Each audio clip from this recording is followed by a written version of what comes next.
Fraser Malcolm here for Golf FM, and I'm just going to do another little review, and again it's on products that I think stand out and are head and shoulders above the rest. Irons this time that I think are seriously good and that you should consider them when you're thinking about getting a new set. It isn't for everyone, but they are actually, they do fit a really wide range of players. So you've got probably people really down to very low handicaps, even scratch, right up to, I'd say, mid-teens probably. It's called the Players Distance Sector, and it's irons that have player kind of looks but that just go miles, and they're also pretty forgiving. So they'll be hollow body, they'll have foam inside them or something inside them internally which makes them hit the ball a lot further and also be forgiving. So the ones I'm going to be looking at here, and there's lots of other ones as well, but the ones that I do that stand out are the Taylormade P790, the Wilson D7 Forged, and the Ping I500, alongside the Callaway Mavrik Pro.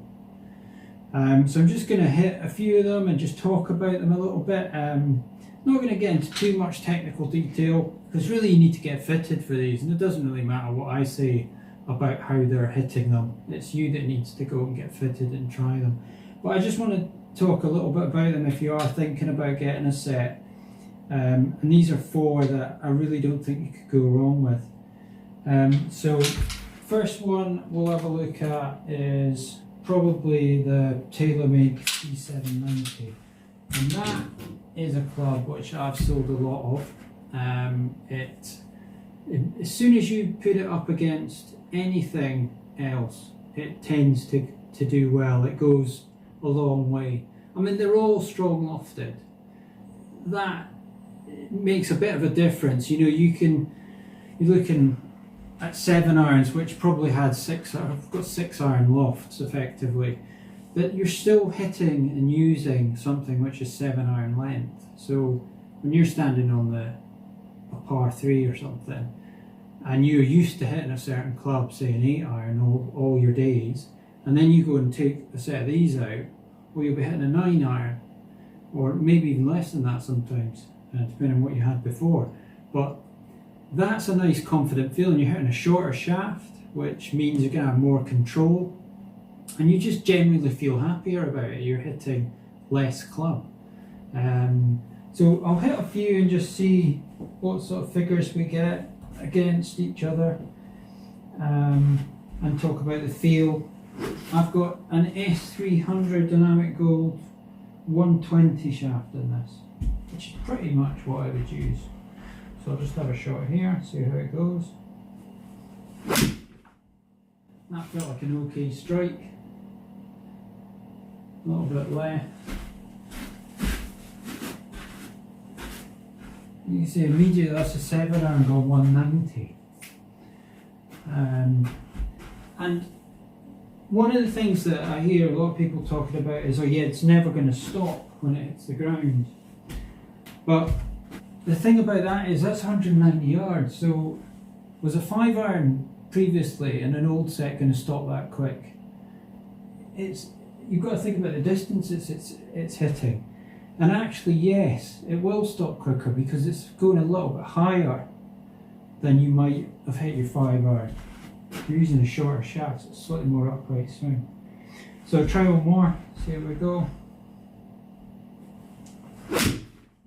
Again, felt like a decent strike, probably a wee bit left again, yeah, miles left. Yeah, I'm not a robot, as you can see. Yeah, I mean, sometimes when you hit left, it goes even further because you de-loft it even more, and it becomes more like a 5 iron, or 6 iron, sorry, I should say. So moving on to the Wilson D7 Forged with a 120 S300 in it as well. The good thing about these Wilsons is they cost a lot less. That P790 is at least £1,000 probably, if you're depending on how many clubs you're getting. And this will be, well, I can't remember exact prices, but it's significantly less than that, and actually than any of the other ones. So, and this is the club I actually use. So let's have a go with this.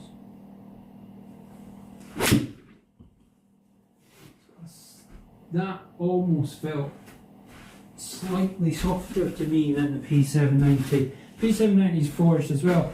Well, forged in the sense that 188, so not too bad. But the other one's went a wee bit left, which tends to be, again, you get a little bit of added distance. So 188 to 190 on the previous one that went a bit left, it's not that much different. You tend to get on these clubs, not the whole head being forged, just the face. So it's not maybe quite as pure as a blade, but you know, it still feels really soft, and it does help a lot in that feel factor. So 188 for that. Try another one. Again, felt alright. A little bit left. And there's minimal offset on these clubs. I don't like a lot of 199, see, it's absolute monsters.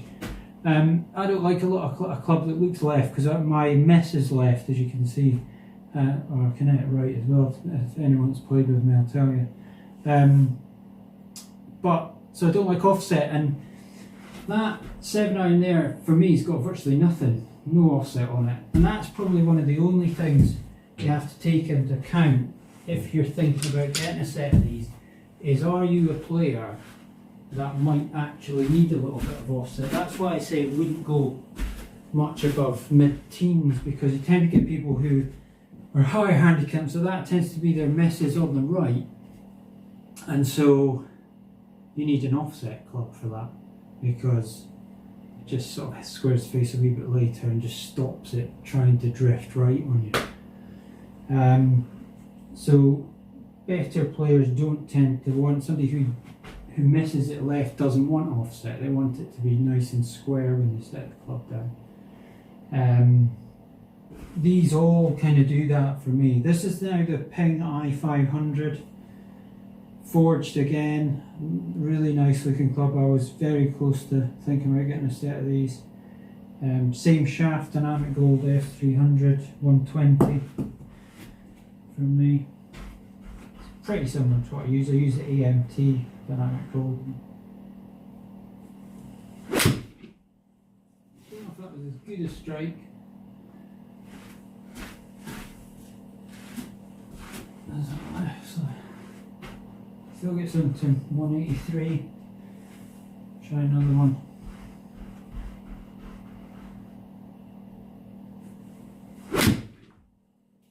Got alright. Now I'm not looking at exact spin things in here and this. I'm just mainly looking at distance. That's again 191. Now the thing I'll tell you with the D7 forged that I notice that you don't have to be worried about is the ball does stop. But that is for me. It might not be for everybody. But I am actually generally quite a lowish spin player, and I still get the D7 forged to stop very quickly, or quick enough. You know, I've taken some footage of shots where they've landed for doing other videos and stuff, and you can see the ball checking up when it hits the ground. You know, it does dig in. I mean, you've got to use the right ball as well. I'm using the Wilson Staff model, the new one, which is really nice, 4-piece ball and really soft. But I never have a feeling that, oh yeah, they're long but they don't stop. And that's playing on linksy hard greens as well. It's not, you just adjust for it as well. You know, you don't, if the greens are hard, you tend to use slightly less club because you know it's probably going to kick on a little bit. But no, height wise, stopping the ball, none of these clubs I think struggle with that, certainly for me anyway. So we'll have a little go at the Maverick Callaway Pro this time. I really like this. I used to have a Callaway contract, and I think I definitely would have had a set of these in the bag if I'd still got that. It's got a really nice, simple, no offset look when you put it down. It's got a thin top line. Again, all of them have got reasonably thin top lines. I could play with it if it didn't.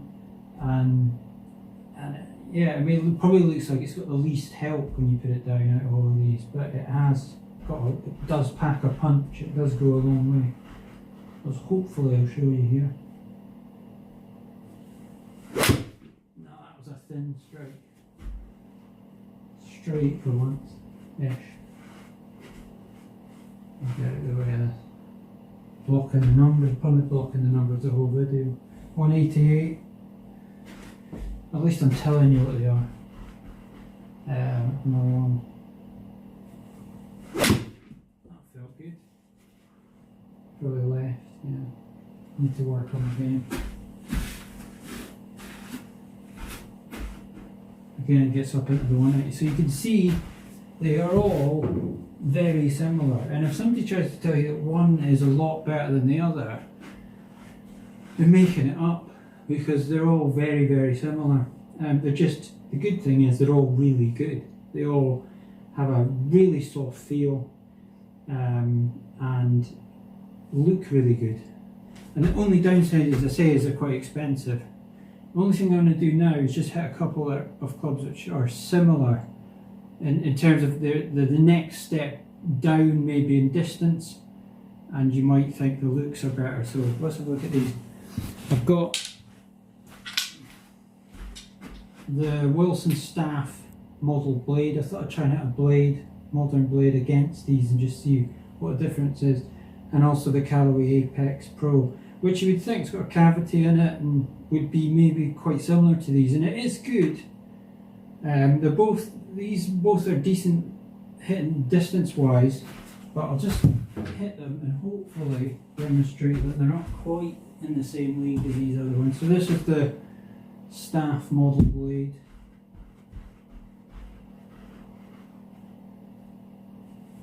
But a similar shaft. It's KBS actually. Don't usually use KBS, but it's. I hit that really well. Look at that, 187. Wow. I did think the Wilson blade went really well. Must have been a particularly good strike, that one. Maybe I should use these. That was a shocker. Might have to edit that one out.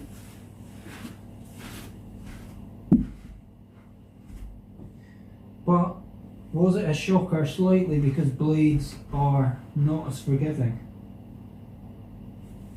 Again, just caught it a little bit heavy. This is the thing with blades, really thin soles and not really any perimeter weighting. You know, if you're not an absolute pure ball striker, which I'm not all the time, you don't have to be much out and you'll lose a lot. Those all went similar distances, and already I've hit 3 completely different distances with the blade.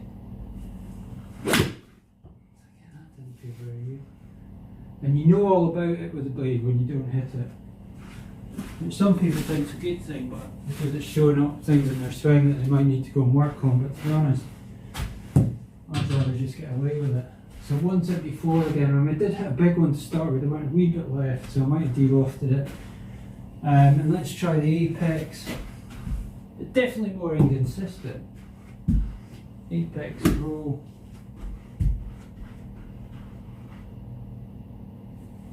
That's a bit clean. Not a great shot. That one trying to block the numbers. 160, so you just mishit it and it's coming up 30 yards short of some of these other ones. That was a good one, so that'll probably go quite far. And left, so it'll go miles. That's not very good. Yeah, I would discount that one because it was a long way less. I must have really de-lofted it.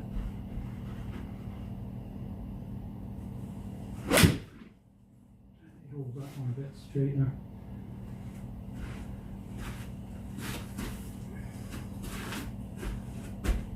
Yeah, it's not bad.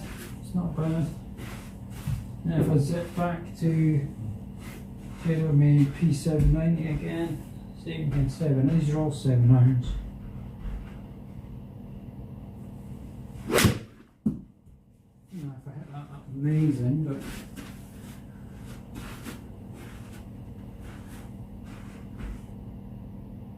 just gets there so easily. I didn't even hit that very well. I find I've tested these quite a bit against the Apex Pro and the staff model just to see, and they're not miles away because they seem to be quite strong, those two clubs, but there's probably a club of difference, maybe 3/4 of a club, but it's noticeable how far a difference there is. So yeah, I mean they basically, to go through all their features that they've got, it's like it's forged fascias, there are strong lofts, they've got internal cavities, they have blade-like appearance, thinner top line, great feel, huge distances you get from them, and really good for forgiveness. So they suit virtually anybody who is either a lower handicap or somebody who maybe their bad shot is a bit hooky. That wouldn't be a bad thing because you're using a club with no offset, but probably not slicers. High handicap slicers maybe is the only people that wouldn't benefit from this because it's slightly thinner bottom sole as well. It's going to dig in a wee bit more if you're quite steep. But yeah, I would thoroughly recommend them to everyone. And if you haven't tried anything like this, you should definitely get out there and give it a go. They are actually worth the money, and as I say, Wilson one is quite a bit less than the others and every bit as good, and I think Wilson's making a bit of a comeback especially as an iron brand, and you shouldn't discount them because they really do match up really nicely against the others. So that's really it. Obviously, if you've got any questions, put them in the comments, and remember to subscribe. I'm trying to get subscribers up as much as possible starting out, so I need as much help with that as I can get. And that's it. I'll respond to your comments if you put it there. Thanks very much.